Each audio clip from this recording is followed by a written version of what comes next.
एक बार फिर से आप सभी का हार्दिक स्वागत है आपके अपने YouTube channel Target with Balram Swami में। दोस्तों, व्यक्तिगत भिन्नता इंडिविजुअल डिफरेंसेस का हमने एक टेस्ट किया था। आज हमारा दूसरा टेस्ट है। टोटल हमारे 12वां टेस्ट आज हमारे यूट्यूब चैनल पर आपके लिए लाया गया है। तो दोस्तों, आज का जो हमारा टेस्ट रहेगा उसका जो पहला प्रश्न है वो देखते हैं। अगर चैनल को सब्सक्राइब नहीं किया तो एक बार चैनल को सब्सक्राइब जरूर कर लें, बेल आइकन को दबा लें ताकि हमारे अगले टेस्ट की जो वीडियो के नोटिफिकेशन है वो आपको मिलते रहें। तो दोस्तों, आज का जो हमारा पहला प्रश्न है वो देखते हैं।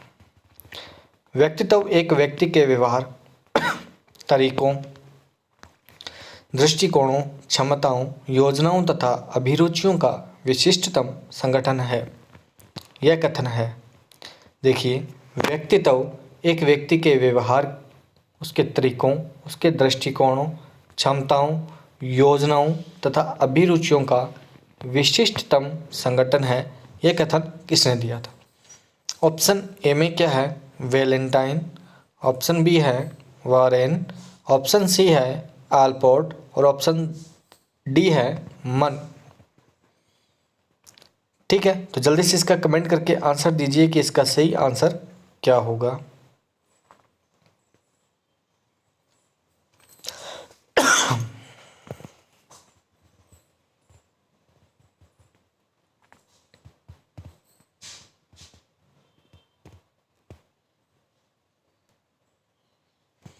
देखिए, इसका सही आंसर क्या होगा? मन। ठीक है, ऑप्शन डी इसका सही आंसर होगा।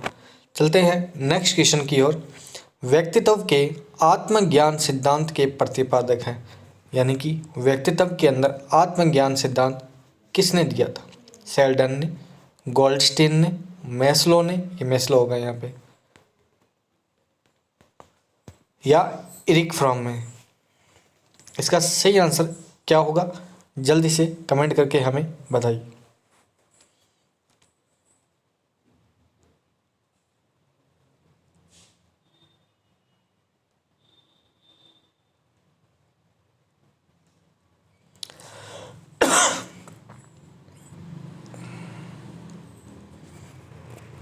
देखिए, इसका सही आंसर क्या होगा? मैस्लो। ठीक है, उसके बाद में नेक्स्ट क्वेश्चन की ओर बढ़ते हैं। वुडवर्थ ने व्यक्तित्व के शील गुणों की संख्या बताई थी। वुडवर्थ ने व्यक्तित्व के शील गुणों, यानी कि वुडवर्थ ने शील गुणों का सिद्धांत दिया था। उस सिद्धांत में शील गुणों की जो संख्या बताई गई थी वो कितनी थी? ऑप्शन ए है 10, ऑप्शन बी है 11, ऑप्शन सी है 15 और ऑप्शन डी है 12।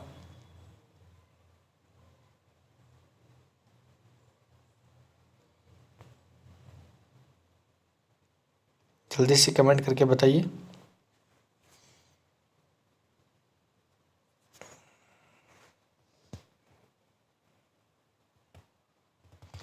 देखिए, इसका सही आंसर क्या होगा? Option D 12। ठीक है, 12 शील गुण किसने बताए थे? वुडवर्थ ने बताए थे अपने व्यक्तित्व के सिद्धांत के अंदर। उसके बाद नेक्स्ट क्वेश्चन है। हिप्पोक्रेटस ने व्यक्तित्व का वर्गीकरण किस आधार पर किया? हिप्पोक्रेटस ने व्यक्तित्व का वर्गीकरण किस आधार पर किया? सामाजिकता के आधार पर, शरीर बनावट के आधार पर, संवेग या स्वभाव के आधार पर, या चिंतन व कल्पना शक्ति के आधार पर? हिप्पोक्रेटस ने, दोबारा से प्रश्न देखिए, हिप्पोक्रेटस ने व्यक्तित्व का वर्गीकरण किस आधार पर किया था? सामाजिकता के आधार पर, शारीरिक बनावट के आधार पर, संवेग या स्वभाव के आधार पर, या चिंतन व कल्पना शक्ति के आधार पर?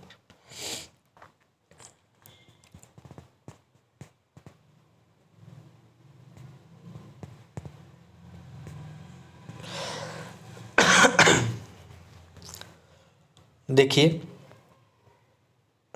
इसका सही आंसर संवेग के आधार पर, संवेग के आधार पर हिप्पोक्रेटस ने व्यक्तित्व के वर्गीकरण का सिद्धांत दिया था।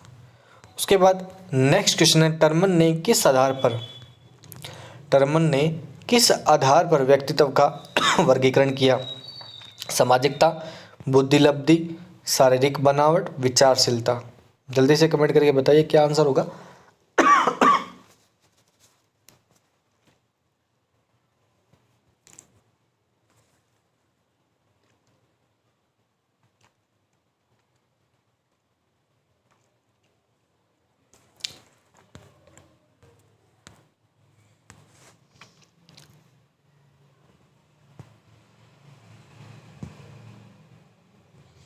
देखिए इसका सही आंसर क्या होगा, बुद्धिलब्धि। टर्मन ने बुद्धिलब्धि के आधार पर व्यक्तित्व का वर्गीकरण किया था। उसके बाद में नेक्स्ट क्वेश्चन है, व्यक्तित्व को उसकी सामाजिकता के आधार पर व्यक्तित्व को उसकी सामाजिकता के आधार पर अंतर्मुखी, बहिर्मुखी और उभयमुखी वर्गों में विभाजित करने वाला मनोवैज्ञानिक कौन था। देखिए व्यक्तित्व को उसकी सामाजिकता के आधार पर 3 भागों में बांटा था। किसने? अंतर्मुखी, बहिर्मुखी और उभयमुखी 3 भागों में बांटा गया था। किस मनोवैज्ञानिक ने बांटा था वो हमें बताना है। तो ऑप्शन ए में क्या है, फ्राइड, ऑप्शन बी है जूंग, ऑप्शन सी है एडलर और ऑप्शन डी है आलपोर्ट।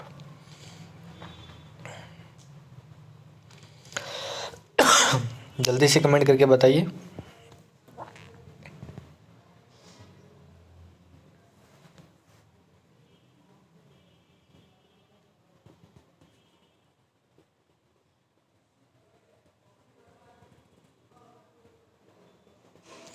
देखिए इसका सही आंसर क्या होगा, आलपोर्ट।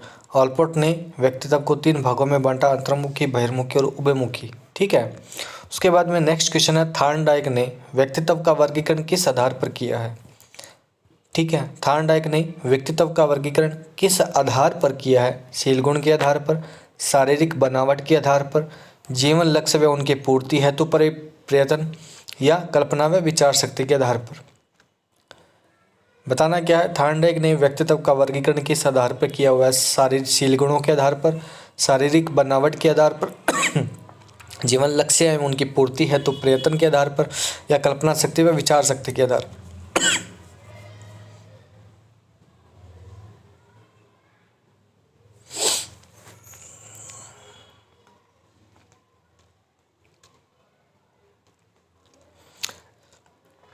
देखिए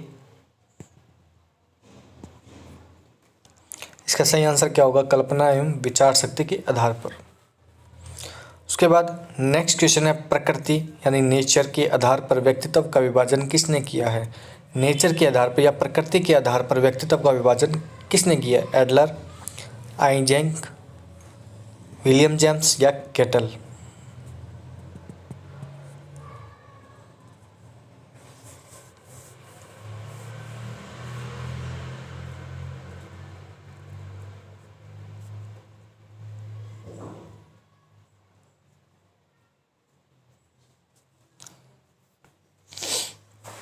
जल्दी से कमेंट करके बताइए।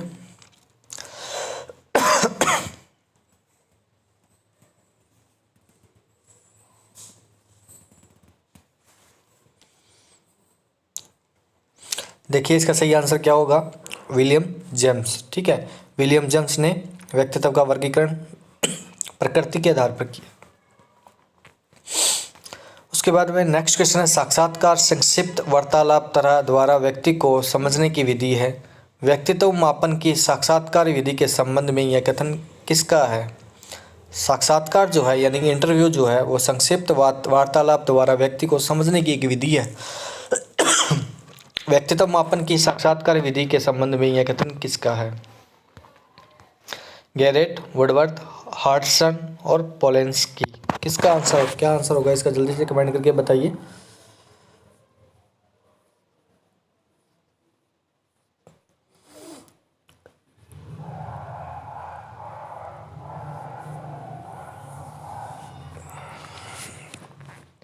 देखिए इसका सही आंसर क्या होगा, वुडवर्थ। और वुडवर्थ ही थे जिन्होंने सबसे पहले इस प्रश्नावली का प्रयोग किया था, ये भी हमें याद रखना है। उसके बाद में नेक्स्ट क्वेश्चन है, व्यक्तित्व मापन की प्रश्नावली विधि में जब प्रश्नों के उत्तर हाँ या ना या हाँ या नहीं में देने होते हैं तो यह कहलाती है। देखिए प्रश्नावली कई प्रकार की होती है, बंद प्रश्नावली, खुली प्रश्नावली, सचित्र प्रश्नावली या मिश्रित प्रश्नावली। और जिस प्रश्नावली के अंदर प्रश्न जो है वो हाँ या ना में देने होते हैं वो प्रश्नावली कौन सी कहलाती है वो हमें बताना है। बंद प्रश्नावली, खुली प्रश्नावली, सचित्र प्रश्नावली, मिश्रित प्रश्नावली।